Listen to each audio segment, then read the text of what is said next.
Now when Jesus came into the region of Caesarea Philippi, he was asking his disciples, "Who do people say that the Son of Man is?" And they said, "Some say John the Baptist, and others Elijah, and still others Jeremiah, or one of the other prophets." He said to them, "But who do you yourselves say that I am?" Simon Peter answered, "You are the Christ, the Son of the living God." And Jesus said to him, "Blessed are you, Simon Bar-Jonah, because flesh and blood did not reveal this to you, but my Father who is in heaven.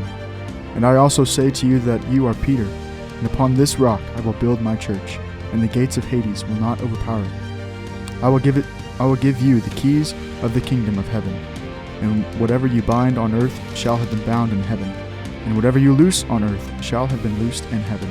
Then he gave the disciples strict orders that they were to tell no one that he was the Christ.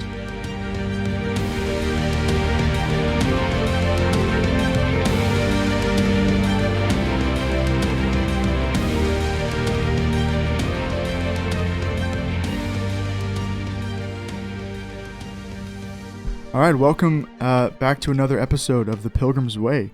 Gentlemen, it's wonderful to be here with you this morning. We've got some hosts here that I would like to introduce. Andy, how are you this morning? I am doing very well It's today. a great day if you're Andy Brown or Chris Stoner. It is a great day, isn't it? Yeah. I'm here wearing my Chiefs hoodie, and it says back-to-back Super Bowl champions.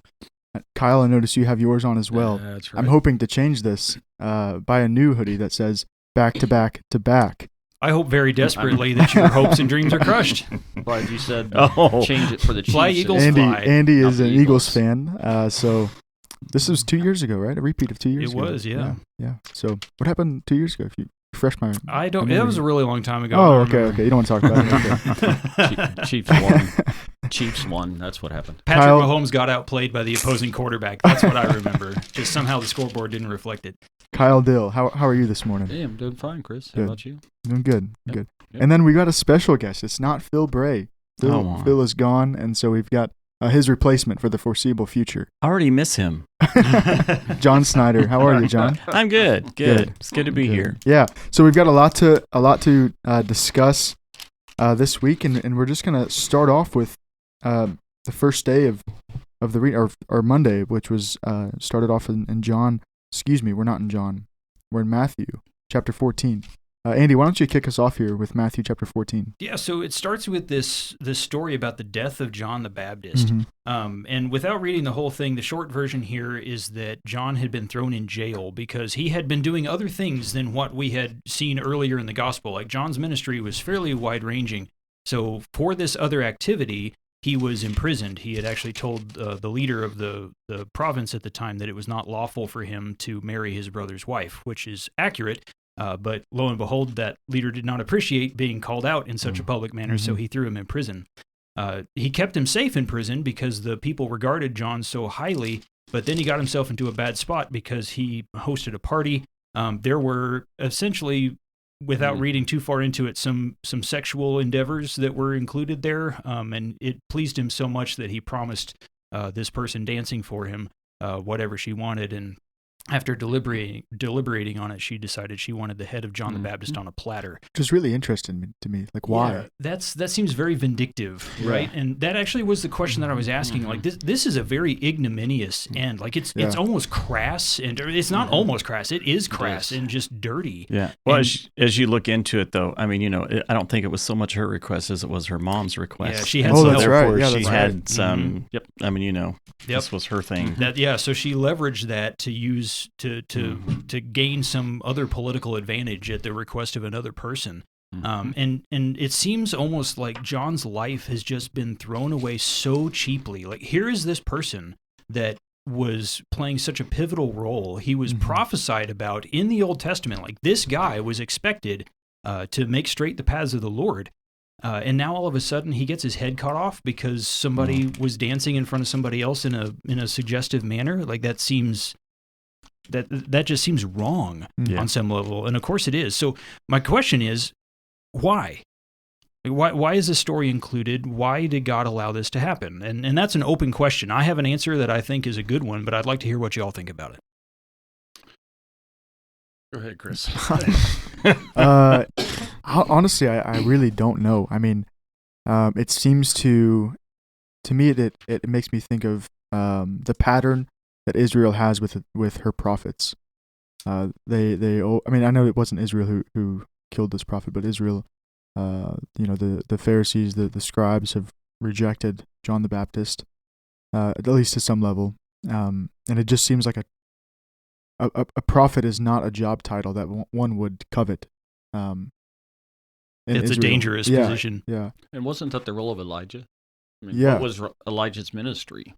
What did he talk about in the Old Testament? He was one that was always being sought after, essentially because they hated him. Whoever he was prophesying against, they wanted to kill him. They wanted to get rid Jezebel of him. was after him. Jezebel, that's right. The Bible says he had to gird up his loins, and he actually outraced a chariot across a desert. Right. Super impressive. Yeah. Right. And so, John the Baptist is referred to as Elijah, right?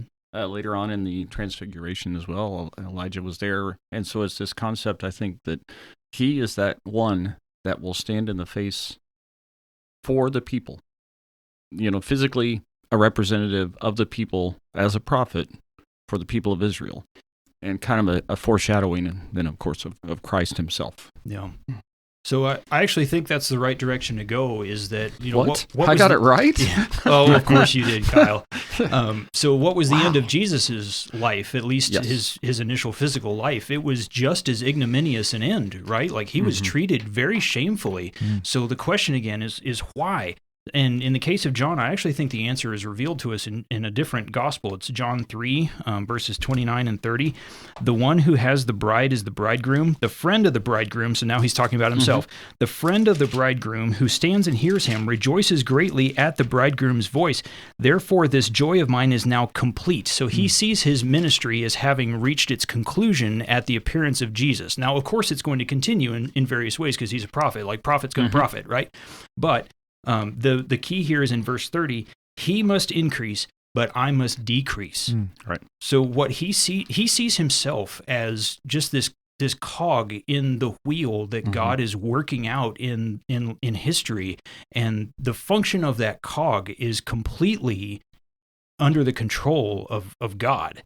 And if your life is meant to be, an earthen vessel. We're going to get to that language later in the New Testament. What is that, Philippians? We have this treasure in jars of clay. If our life is to be an earthen vessel, but it's to God's glory, then that's great. That is wonderful. If we are to be prized porcelain to God's glory, also wonderful. And in this case, I think John's life was ultimately served to the glory of God, even in this very unglorious way.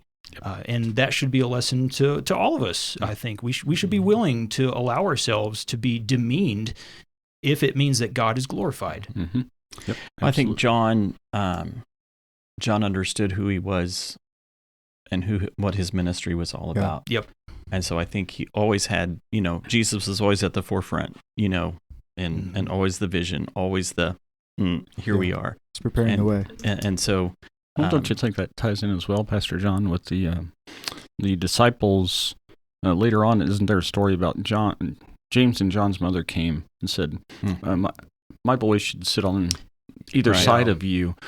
And Jesus asked the question, are they willing to drink from the cup? Right? Oh, yeah. I mean, are they really willing to be that final answer, that imperium, the final authority? Are they going to be there for me, or are they going to be there for themselves? But why are they there? The purpose, why are they wanting to be there? I have a task to do that is from the Father above, and I am the only one that can fulfill it. You don't know what you're asking. So when John the Baptist does his role, does his work, does his job, he understands who the Christ is. Right. And he understands, I cannot do what Jesus does. Right. That was a thought to me. That's good. Yeah. I think you're exactly right, Pastor John. Like he was the voice preparing the way for Jesus, and that was his one goal, his one task, his one ministry, and he was hyper focused on that. And so anyway, I mean, Jesus refers to John the Baptist as the greatest in the land, and so he's certainly someone that we should look to as a model of a good and righteous man, one who preaches Christ, one who becomes less so that Christ can become more, Mm-hmm. giving glory to God instead of coveting it for ourselves. So, yeah. With that said, Kyle, you had some notes on Jesus's response to hearing of the death of John the Baptist that I thought were interesting. They're in Matthew 14, right? Yeah. We're still there. Yeah. Okay. It just struck me. I mean, John the Baptist was Jesus' cousin, right? And a very loyal friend, good friend of Jesus. John has been called the disciple whom he loved, and John the Baptist was one of those people for Jesus that just had a close, physical, real person connection. And when Jesus heard of that death, he was grieved. I mean, it doesn't specifically say that, but his actions show that. He wanted to withdraw. He wanted to go be by himself in verse 13. Mm-hmm. And when he did that, he couldn't. Everybody followed him, and I was just caught by the patience that Jesus exhibited, even in that difficult time of loss. And I mean, people followed him. Soon after that, he rescues Peter from drowning and feeds people and never turns people away. Mm-hmm. Never. He always had patience and compassion. And isn't that a great theme for us to think on? No matter what I'm feeling like. Yeah. When God says, move, move. When he nudges me to go and spend time with someone, do that. Because that's what ministry is supposed to be about, and a Christian life is supposed to be. He didn't take a pity party. No. Upon hearing about his friend's death. Leave me alone. Yeah. Go away. I don't want to be with people right now. I just want to grieve. No, he did his Father's will. Yeah. So okay, then moving into actually, Andy, did you have anything else on 14? Yeah, so I actually had spent some time looking at the structure of the stories that Matthew had included in between Matthew 14 and 15. And I tend to forget that chapters and verses were not originally a part of the Bible. Like, they were actually only added a few hundred years ago. So although they're helpful, I actually think that sometimes they can lead us to misunderstand the text in certain ways because we see a chapter break and we just assume that there's something something ended and a new thing is beginning, and that's not always true. So I actually thought about that this week. So there's an internal structure, I think, between Matthew 14, starting in verse 13, all the way to the end of chapter 15. That's verse 39. And that structure is bookended by similar miracle events. It's the feeding of the 5,000 and the feeding of the 4,000. And that's actually what made me think, like, there's two almost identical scenarios here. I wonder what's in between them, and what I found in between, I actually consider to be an extremely symmetrical structure. So this is going to take a minute, but let's try to. If you're listening there, like I don't have any problem with it, people here at the table, but if you're listening, this is going to take just a little bit of time and effort. So bear with me. So in Matthew chapter 14, starting in verse 13, Jesus feeds the 5,000. After that, there comes a peril and a faith story. This is Jesus walking on the water. So the disciples are in the boat. They're in physical peril. Jesus comes to them. Peter walks out to the water, falls into the water, and Jesus admonishes him, "O you of little faith, why did you doubt?" That's in verse 31. So there's a lack of faith here, okay? So physical peril, lack of faith. Then Jesus heals the sick. Okay, that's in verses 34 through 36. Then we get to chapter 15, and there's this very strange, out-of-place story where Jesus is talking to the Pharisees about what defiles a person, whether it's what comes in the mouth or out. And he's talking about inner righteousness. Now, this is the core of the structure. It's the exact middle. So if we continue through this structure, we're going to see the same order that we started with in reverse. So again, we have a peril and a faith story. Now this time it's spiritual peril. There's somebody that's been possessed by a demon. And in the obverse here, the opposite, this Canaanite woman that comes to Jesus has faith. Jesus says so specifically, verse 28, "O woman, great is your faith." Which is very interesting. This Canaanite woman that was not a part of God's covenant community had sufficient faith to please Jesus, where Peter, one of his own called disciples, did not. So again, we have a peril and a faith story. The first peril story was physical. The second was spiritual. Then again, we have an example of Jesus healing. This is in verses 29 through 31. And then Jesus feeds the 4,000, which is a mirror of Jesus feeding the 5,000. So very, very interesting to me. There's this symmetry here with this story or this experience with the Pharisees regarding inner righteousness right in the middle. So if we were to categorize this all together, we would say that Jesus provides for our physical needs. He restores creation order. So he saves us from peril, both physical and spiritual. Right. And in the middle of all that, he is demanding from us spiritual holiness and moral purity. So I think that it's helpful to see these little stories individually, and of course they do stand or fall on their own. They're valuable to consider in this granular way, like just one at a time. But if we can actually put them together and see, like, there is a structure here that Matthew is trying to get us to realize, like there's a deeper point here that Jesus is going to take care of all this stuff.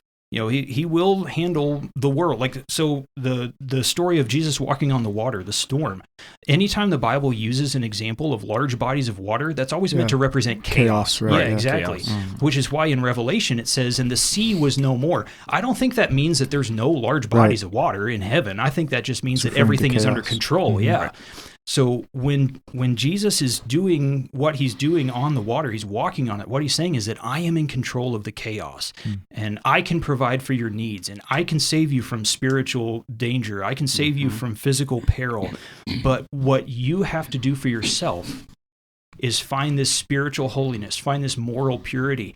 And of course, the problem is that we can't do that ourselves, right? So again, we still have to come back to him for that. The Pharisees were the cream of the religious crop. Right. They were as holy as they could be, and they still weren't good enough. And Jesus even says your righteousness has to surpass the righteousness of Pharisees. What the Pharisees were doing wasn't sufficient. So in all of these stories, I think what Matthew is trying to drive us to is this understanding that we need Jesus in every area of our lives.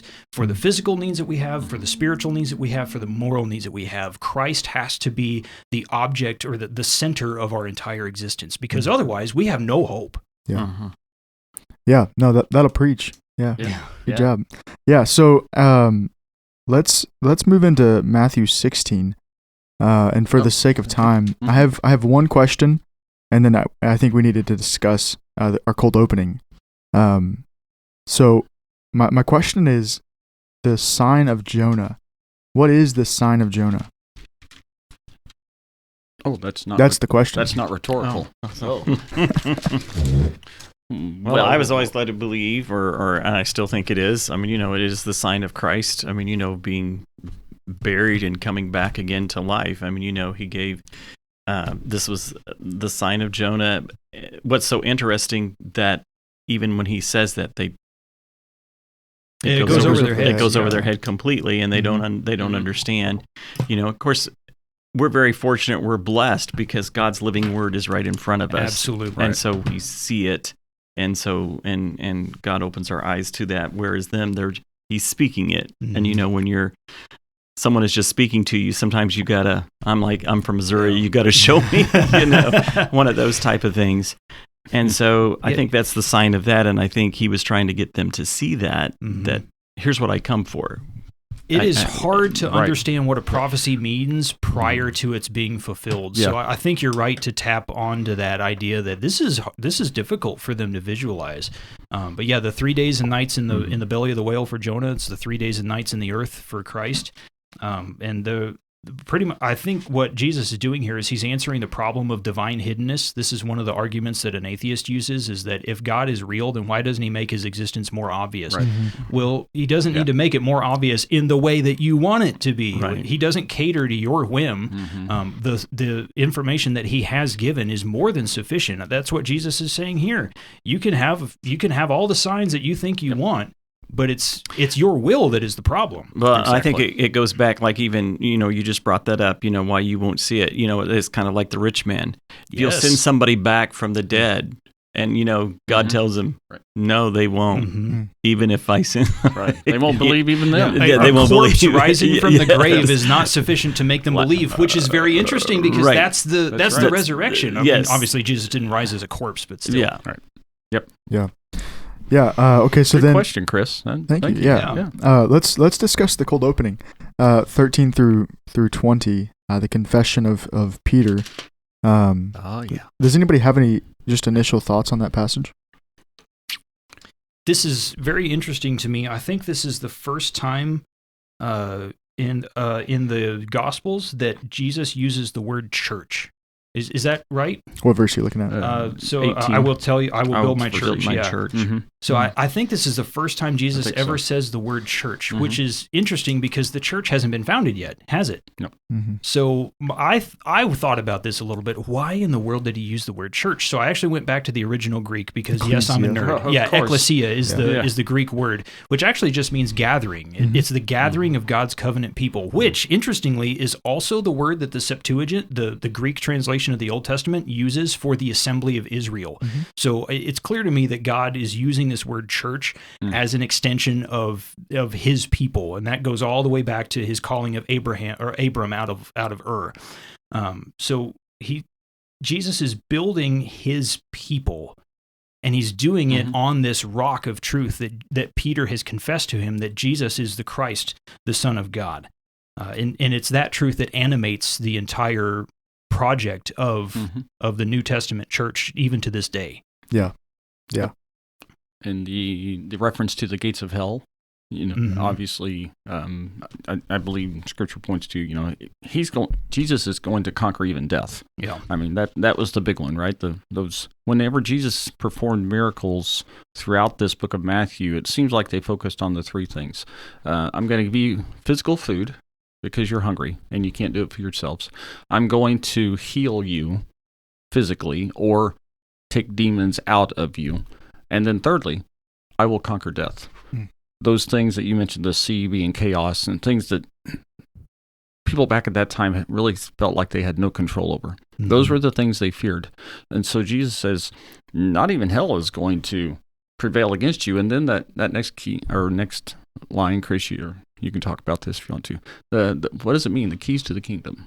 Yeah. Right. Yeah. We'll discuss that a little bit in Matthew 18 because I think it comes up. Okay. Well, I actually, 18. I'm kind of with Kyle here. I spent a little bit of time thinking about this gates of hell phrase. Like, why is it the it's gates? Offensive. Why? We are on the offensive, attacking the gate. Absolutely. So not the other way around. Yep. There's two things there. The first is that gates don't move, right? So we go to the gate and we conquer it. They're knocked down or they're opened. Yes. One of the two. And for that reason, because the gate is the most vulnerable part of a rampart, it is usually also the strongest. It's reinforced. So we can go to the gates of hell. We can go to the place where hell resides and where their power is the strongest. And they don't stand a chance because we've got God on our side. Right.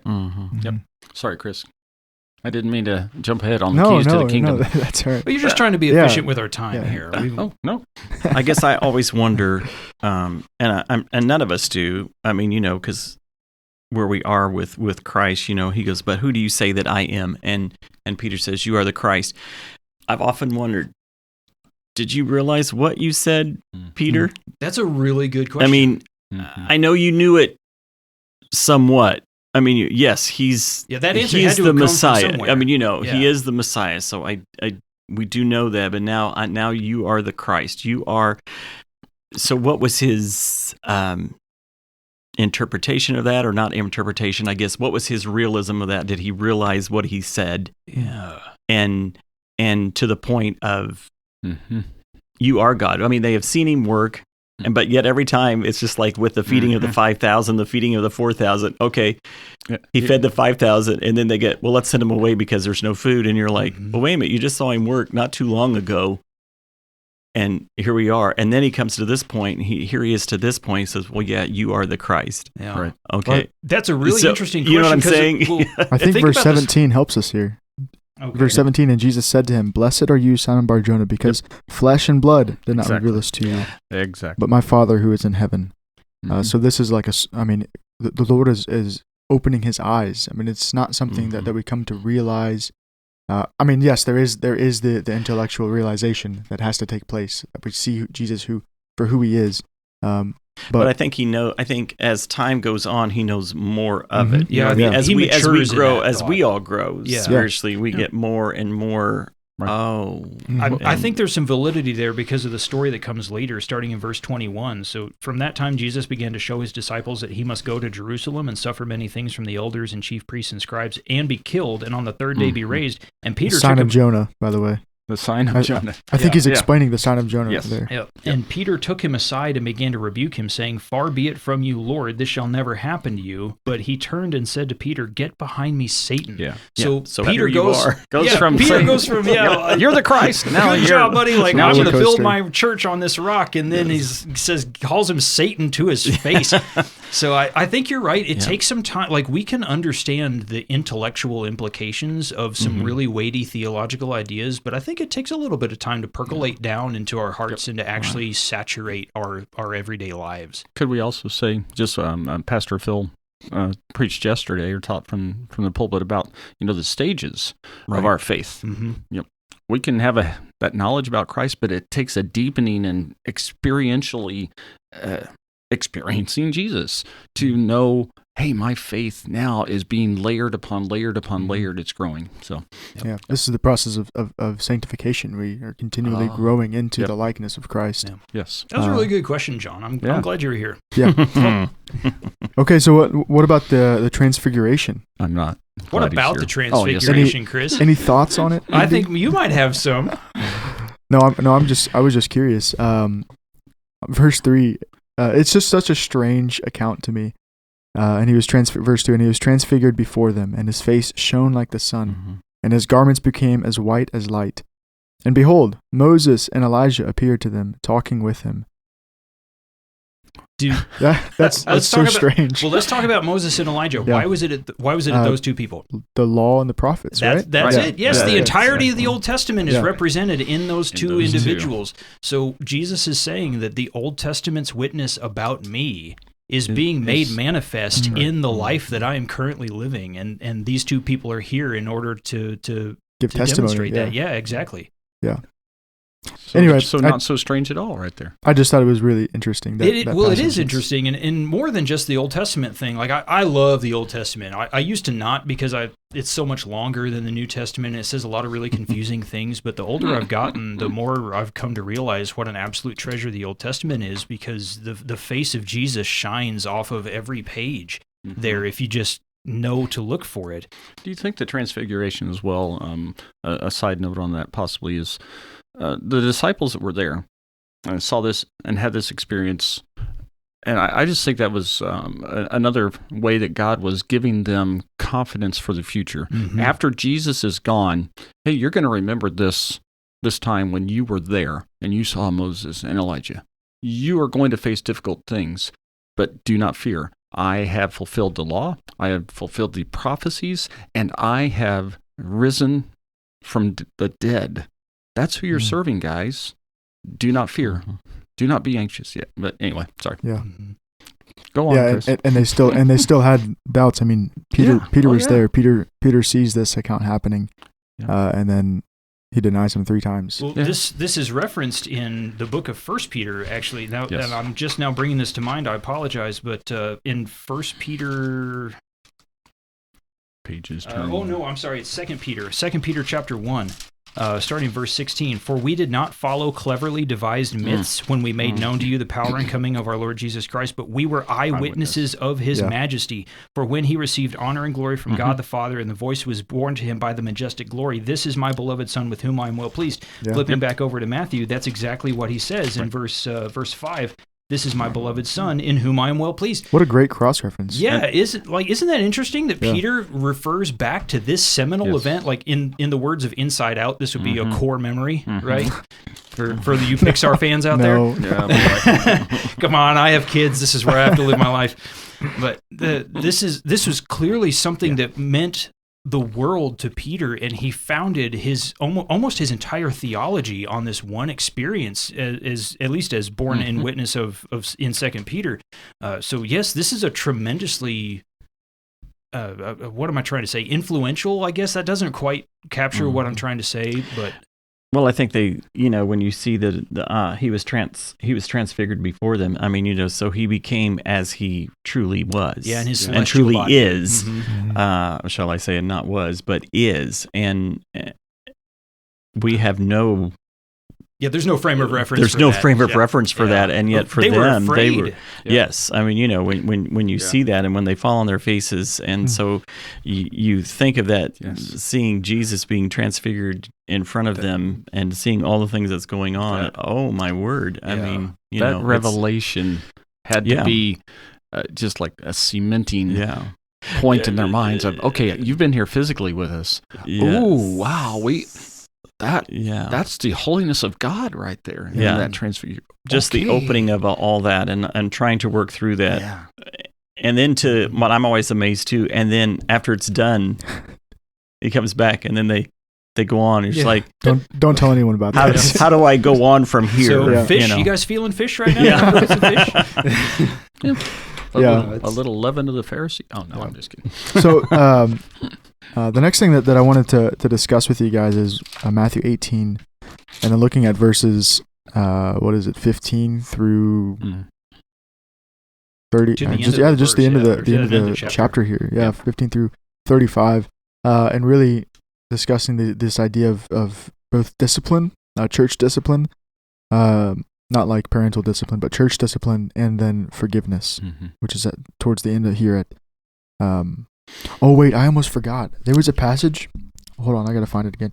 Yeah, that I had never even I read this passage and I couldn't even remember hearing of it ever before until this week. Okay. I don't know if that's ever happened. It's great. Yeah, I can't wait to hear It's actually super the insignificant. The anticipation is killing me. It's super insignificant, but it was like, wait, what? So verse 27 in chapter 17, however, they're talking about the temple tax. He says, however, so that we don't offend them, go out to the sea and throw in a hook and take the first fish that comes up.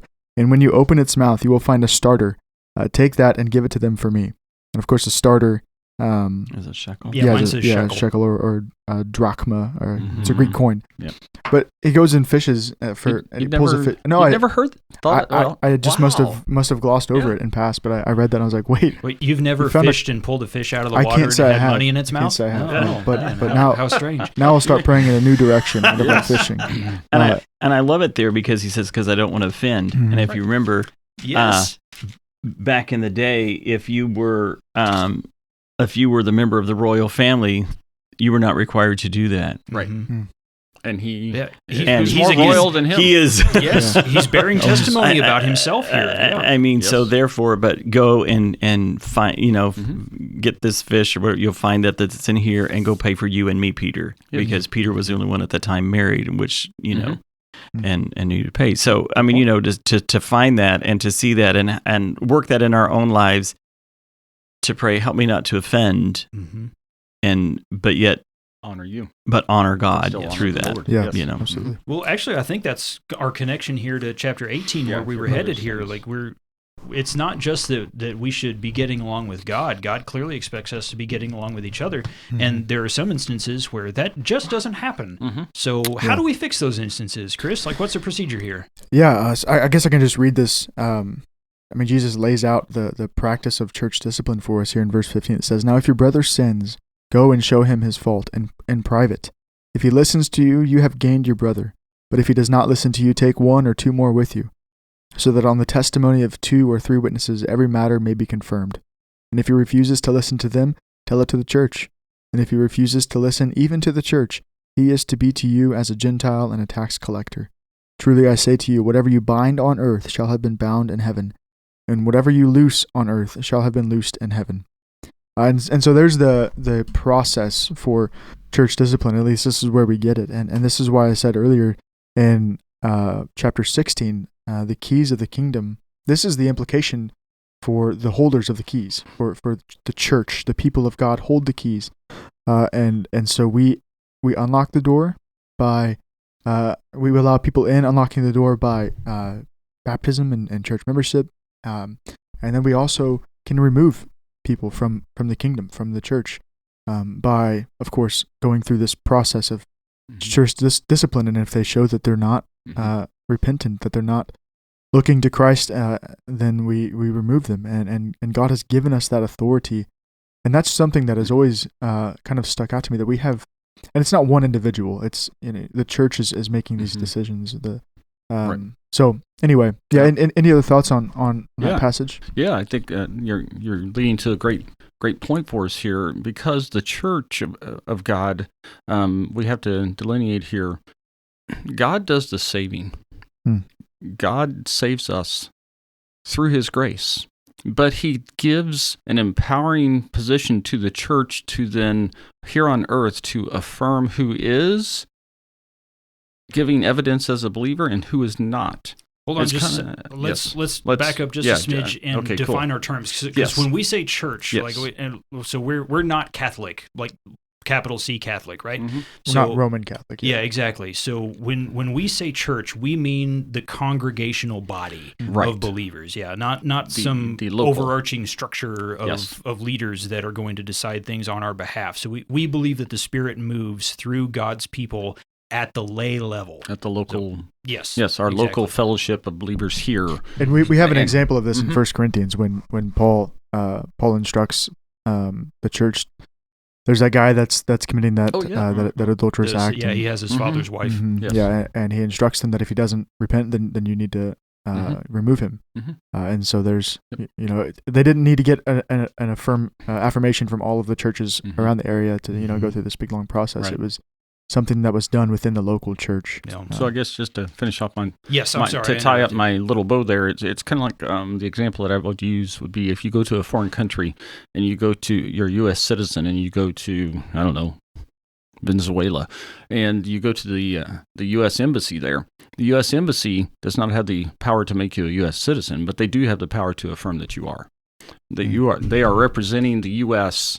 at the U.S. embassy in Venezuela. And if I go there, they can affirm that I am a U.S. citizen, but they cannot make me a U.S. citizen. To tie it up then, Jesus saves. The church, the local church does not, but the local church can affirm who is behaving as a believer. Salvation is evident in this person's life. Yeah. I also That's a wanna- great There you go. example. That's it. I also want to note I- the purpose. I woke up at 4 o'clock and thought of that. The purpose of church discipline, I think, is something that we really need to Yeah. make sure we understand, is that it's so that they return to Christ. Mhm. Yes. It's so, because if no church discipline happened, then what would take place? Well, they would not repent of their sin. They would believe themselves to be fine in the Yes. eyes of God. And if that's not true, then something radical has to happen Mhm. to them, like being excommunicated from the church, so that they can see, okay, I'm not in the group. I'm not with the people of God. And so, Right. Yeah. Um, It's the people of God that matter there too, because it's not just that person. So if there is unrepentant sin in God's covenant community, then that has a spiritually toxic effect yeah, on everybody Mhm. else as well. Because then all of a sudden we can look at this person and say, well, they're doing that. We all know it, and Mhm. well, they're fine. So that means I could probably do Mhm. this. this was as well. the case in 1 Corinthians Mhm. Yes. chapter 5. It, Yeah. there's a cascade of failure there that begins, and so the only way to stop it is to prevent it from starting. Mhm. Mhm. I really appreciate the verse of where 2 or 3 are gathered in my name, there am I among them, or there am I in the midst, depending on your translation. I disagree with some Bible teachers here. There are some Bible teachers that will say that this is an applicable principle only in this specific instance. I actually don't think that's the case. I think that God's presence is in the midst of his people, and that is the animating principle that generates the force behind church discipline to begin with. Yeah, I think he's saying this so that they can take heart, Yes, because exactly. church discipline is not an easy thing. No, It is not. We were all members here at FBC Macon, and we've seen this happen. I mean, it's not an easy thing to go through, to walk through. It's hard. gut-wrenching. It's ugly. Oh, Well, it hurts people too. Yes, Like, it's- yeah. And so he's saying this, I think, to show I am with you. Like, Yeah. you have my authority. You don't need to fear. It's so comforting knowing that Christ walks with us even through some of these really ugly situations like church discipline. Well, I do think that that's an animating principle in other areas of Christian life as well. That's how the canon of Scripture developed, incidentally. Like, God didn't just send a memo from on high saying these are the books of the Bible, but it was the church on earth that evaluated the documents circulating at the time, and as a group, we all came to a consensus like, yes, these are the books that God is speaking to us. through. And there are some books that are obviously not canonical, like the Gospel of Peter. The last story in the Gospel of Peter is about Jesus turning Mary into a woman, into a man. Yeah, Mary was a woman. Wait. Mary Magdalene. So the last story in the Gospel of Peter, let's just start over one more time from the top, was about turning Mary Magdalene into a man so that she could receive salvation. Like, that is one of the most gross misrepresentations it's of blasphemous. Yes, like it's heresy. So it became very obvious very on that God's people are being led by his Spirit into the truth of his word. And it's because God is in the midst of us. Yes. Yeah. Well, so for the sake of time, I think we should move into Proverbs. Quick. We spent a lot of time in Matthew this week. I think that's fine. I think that's good. There was a lot of good passages in Matthew to discuss, but let's turn to Proverbs. I think we're going to start with chapter 19. Andy, you had some notes on chapter 19. Yeah, I'm going to get that flip back over here. It's so far away from Matthew. Here we are. Proverbs 19. I think it was on marriage, yeah? Yeah, so Verse 13 and 14. I kind of organized my thoughts by theme. So rather than kind of go through the way that we have been and picking out like, hey, here's one that I thought was interesting, let's talk about it.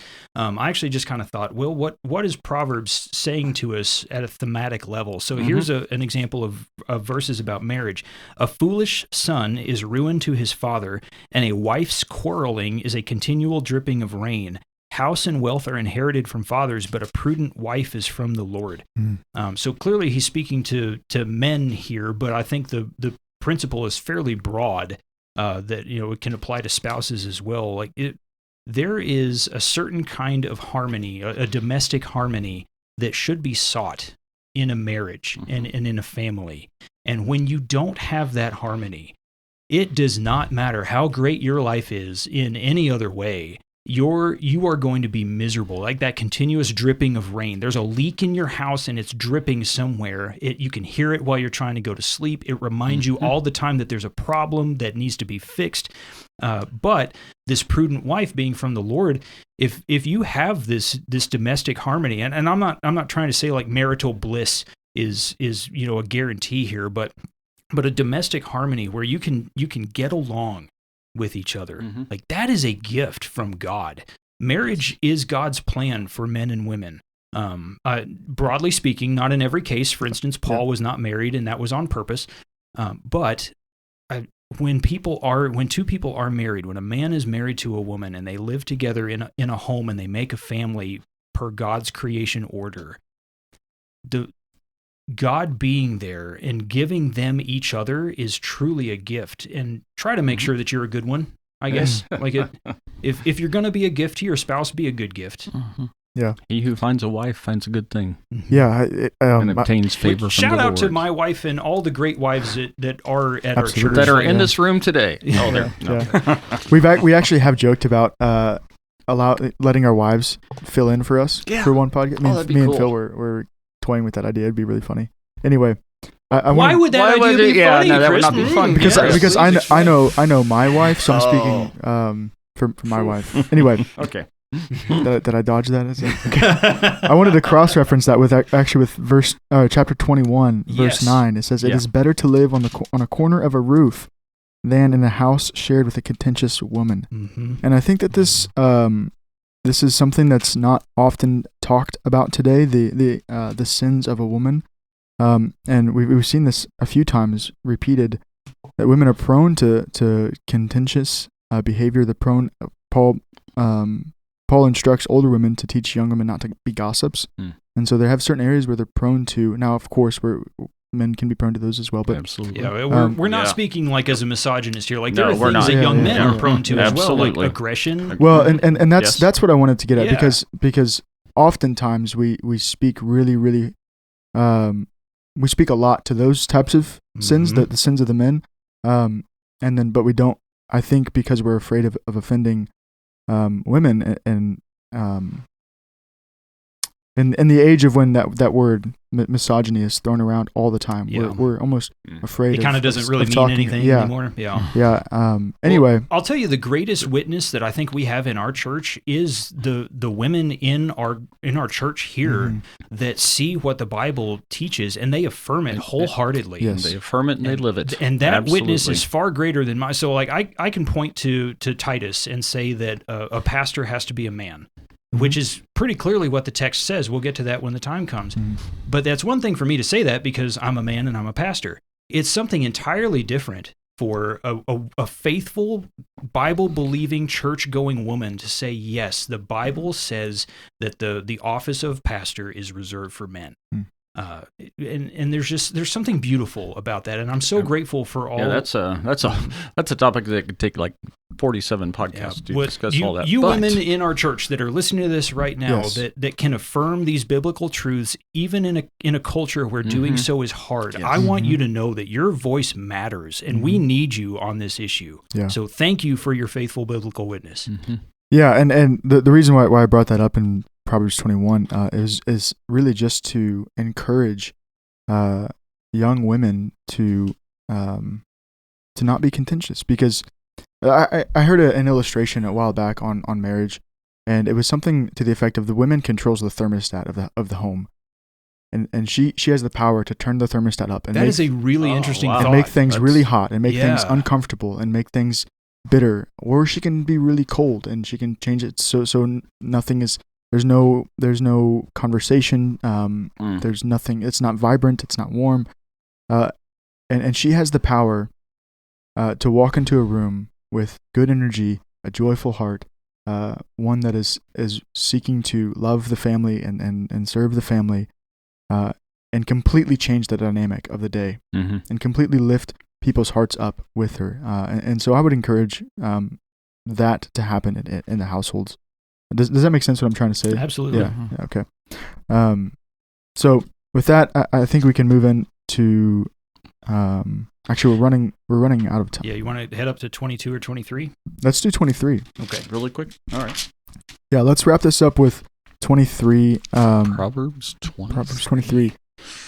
Wow. Andy, I think you had some notes here. I did too. I just didn't write them down. I'm sorry. That's all right.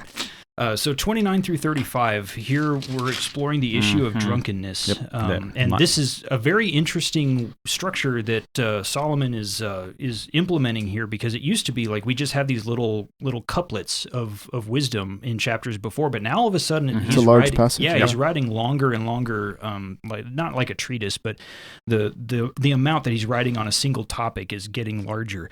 So it says, who has woe, who has sorrow, who has strife, who has complaining, who has wounds without cause, who has redness of eyes, those who tarry long over wine. Now, I don't think it's helpful to talk about, what does it mean to tarry long over wine, or is drinking alcohol okay from a biblical perspective or not. I trust our people that are listening to follow their conscience and to use wisdom on that issue.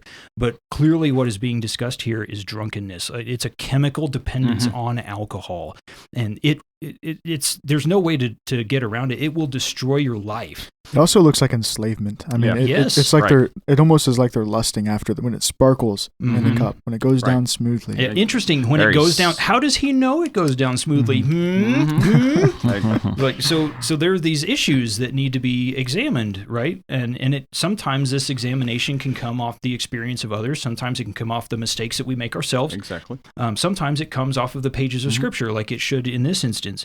So I want our people to know, like our church, our community. Let's broaden our horizons here to beyond just the church walls. We live in a rural community, and one of the things that is plaguing rural America right now is the overuse of, not the overuse, the use of methamphetamine. So I think that the principle here can go beyond just alcohol. It can go to any mind-altering chemical that you put into your bodies. And to clarify though,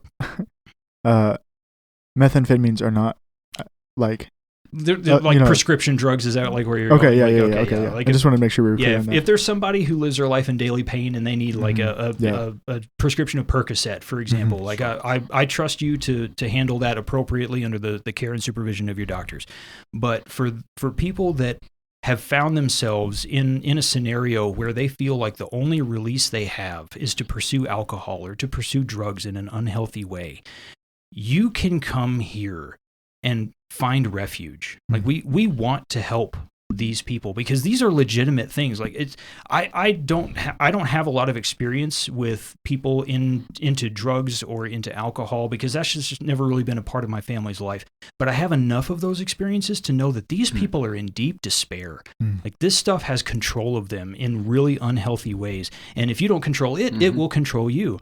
So I look at this and my heart just aches for the person that is being described here, the person with who has woe, who has sorrow, who has strife, who has complaining, who has wounds without cause, who has redness of eyes, that person should not be judged. That person should be pitied. And if our heart is hardened by looking at that, it's like, well, an alcoholic just needs to control himself a little bit better. Okay, yeah, that's true. That. Yeah, like, I get what you're saying. You're not wrong, but where's your heart on this issue? So yeah, that's good. Nothing. I concur. There we go. John concurs. Okay. Well, gentlemen, it's been a pleasure here this morning talking to you. Thank you, about Pastor some of the John, things. for coming. Yeah. Thanks, John, for coming in and filling in for Pastor Phil. Does anybody have any last words of remark? Keep following Jesus. What is our tagline? I forgot what our tagline was. Thank you for that. That's a different podcast. Yeah, we're mixing podcasts here. Enjoy the journey. Is that what it was? Yes. Okay, That's well, something celestial city. No. Until next week, enjoy the journey. Enjoy the